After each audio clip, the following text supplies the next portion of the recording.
last year, His Eminence Grand Ayatollah Sayyid Muhammad Taqi al-Mudarrisi was part of an international conference in Europe, in Iceland, leading the Shi'i voice on environmentalism. We had the honor of arranging that for him. The office of the Prime Minister, of Iceland, one of his campaign promises that we would bring faiths together in order to be able to speak about environmental protection.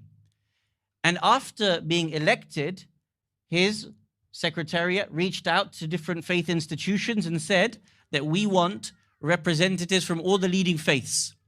When we were contacted, we did suggest that the representatives of His Eminence and Imam al-Mujahid, Sayyid Ali Khamenei, participate.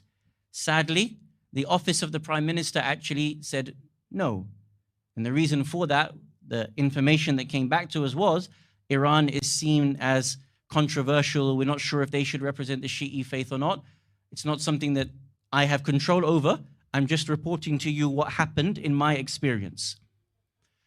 Because the office of Sayyid Khamenei was not accepted, we reached out to the office of Sayyid al-Marja al-Mudarrisi, may Allah preserve them both, and Grand Ayatollah Sayyid Muhammad Taqi al-Mudarrisi gave a video lecture and was part of a number of conferences over the days with the world's faith forums with the office of the Prime Minister of Iceland, and this happened only last year.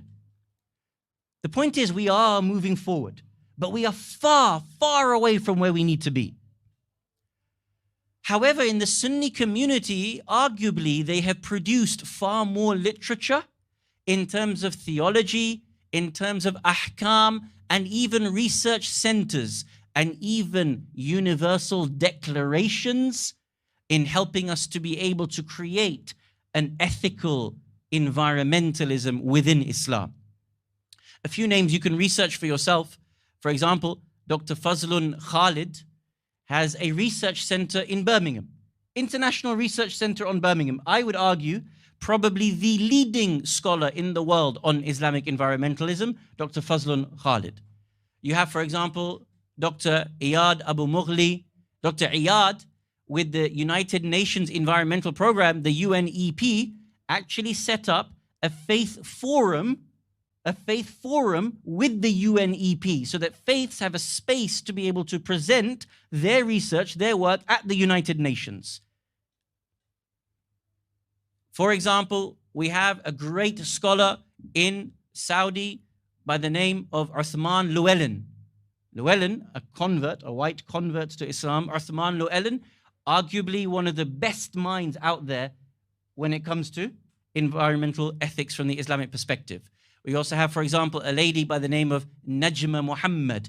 All of these leading scholars have produced at the highest level for the Muslims to be able to have access to.